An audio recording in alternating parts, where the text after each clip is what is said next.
বন্ধুরা, আজকে একটা নতুন জিনিস আপনাদের দেখাবো। আমার ছাদ বাগানে আগে কিন্তু আমি সাদা ফুলকপি করেছি, কিন্তু এই রঙিন ফুলকপি আমি এই প্রথম করলাম। আর কপিটা এত সুন্দর হয়েছে, হারভেস্ট করতে ইচ্ছে করছে না, কিন্তু হারভেস্ট না করে নিলে যেভাবে গরম পড়ে যাচ্ছে এটা কিন্তু ফুটে যাবে। আর সেই কারণেই আজকে আমি এটা হারভেস্ট করে নেব।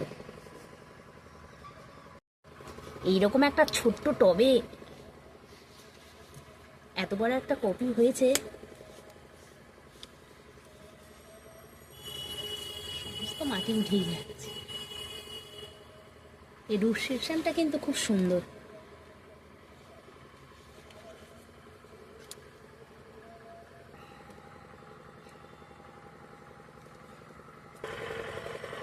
দেখুন বন্ধুরা,